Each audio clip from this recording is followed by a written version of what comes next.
Verskaterstritten meid ze haar een kleer voor het dorpsfeest in de Westereen.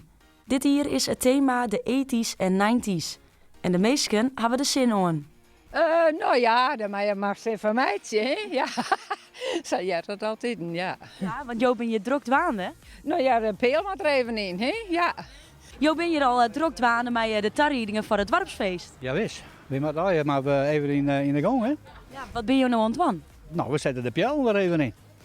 De jongens hebben vanmiddag de pjellen ophalen en dan moet ze even nog rijden. Is dat een hele klus? Nou ja, we zijn met een protje man bezig. Dat lukt altijd, hè?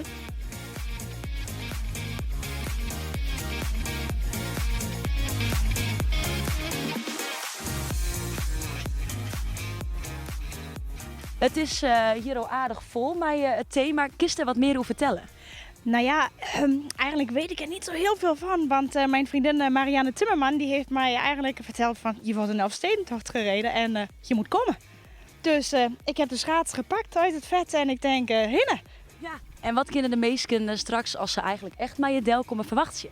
Ja, heel wat. De klapper natuurlijk, en daar hebben we de roze bril echt weer voor nodig, is het korps, het Zil Heven, het Dweilorkest. En dat wordt natuurlijk een groot spektakel hier op de buurt.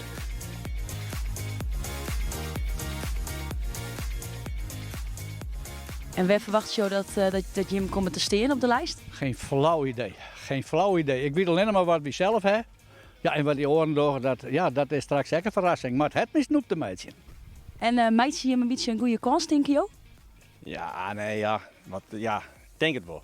Denk het wel. Ik hoop het echt. Want we hadden een pruttig werk verdienen, maar dat ze eigenlijk erin zeiden, we hadden echt wel een hele pruttig werk verdienen. Dus ik hoop het wel. Tot pre ben we tevreden. Torsdag is de optocht van de versierde wijn. De optocht wordt zowel maands als joens houden en het belooft een mooie weekend te worden. En we hopen dat het nog mooi waar wordt.